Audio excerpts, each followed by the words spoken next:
আসসালামু আলাইকুম ওয়া রাহমাতুল্লাহি ওয়া বারাকাতুহু। সম্মানিত দ্বীনী ভাই ও বোনেরা, জান্নাত প্রত্যেক মুমিনের স্বপ্ন।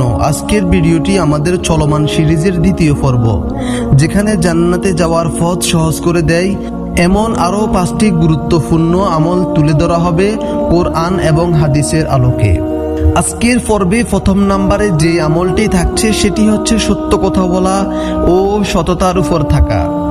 আল্লাহ পাক রব্বুল আলামিন পবিত্র কুরআন শরীফের সূরা আহজাবের 70 এবং 71 নম্বর আয়াতে বলেন, হে মুমিনগণ, তোমরা আল্লাহকে ভয় করো এবং সঠিক কথা বলো।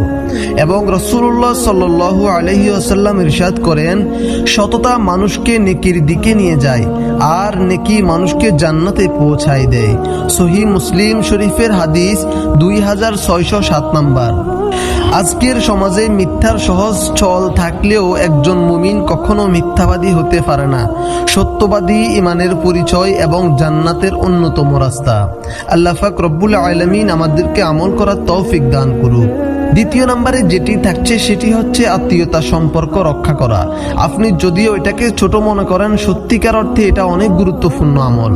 আল্লাহ পাক রব্বুল আলামিন পবিত্র কোরআন শরীফের সূরা মুহাম্মাদের 22 এবং 23 নম্বর আয়াতে বলেন, যারা আত্মীয়তার সম্পর্ক ছিন্ন করে আল্লাহ তাদেরকে অভিশপ্ত করেন।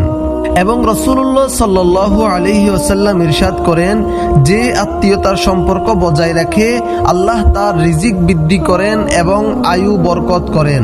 সহিহ বুখারী শরীফের 5988 নম্বর হাদিস। আজ আত্মীয়তার সম্পর্ক অবহেলিত হয়ে পড়েছে। দেখা সাক্ষাৎ না করা, সম্পর্ক ছিন্ন করে রাখা জান্নাত থেকে বঞ্চিত করার কারণ হতে পারে। আল্লাহ পাক আমাদেরকে হেফাজত করুক।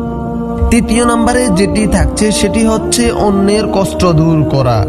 আল্লাহ পাক রব্বুল আলামিন পবিত্র কোরআন শরীফের সূরা বালাদের 12 থেকে 16 নম্বর আয়াত পর্যন্ত বলেন, তুমি কি জানো উঁচু রাস্তা কি? তা হলো একজন কষ্টে থাকা মানুষের মুক্তি দেওয়া বা ক্ষুধার্ত ব্যক্তিকে খানা খাওয়ানো। এবং রাসূলুল্লাহ সাল্লাল্লাহু আলাইহি ওয়াসাল্লাম ইরশাদ করেন, যে ব্যক্তি একজন মুসলিম ভাইয়ের দুঃখ দূর করে আল্লাহ কিয়ামতের দিন তার দুঃখ দূর করবেন। সহিহ মুসলিম শরীফের হাদিস 2580 নম্বর। একজন মুমিনের পরিচয় সে অন্যের দুঃখে পাশে দাঁড়ায়। কারো বিপদে এগিয়ে যাওয়া শুধু মানবতা নয়, এটা জান্নাতের পথ খুলে দেয়।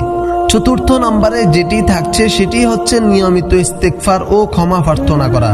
আল্লাহ পাক রব্বুল আলামিন পবিত্র কোরআন শরীফের সূরা নূহের 10 এবং 11 এবং 12 নম্বর আয়াতে বলেন, তোমরা তোমাদের প্রভুর কাছে ক্ষমা চাও, নিশ্চয় তিনি পরম ক্ষমাশীল এবং তিনি তোমাদের জান্নাত দান করবেন।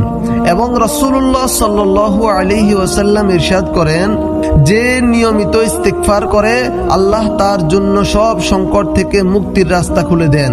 তিরমিজি শরীফের 3571 নম্বর হাদিস। নিয়মিত ইস্তেগফার জীবনে গুনাহকে মুছে দেয়, কলবকে পরিষ্কার করে এবং জান্নাতের আশায় জীবনের পথে সহজতা এনে দেয়।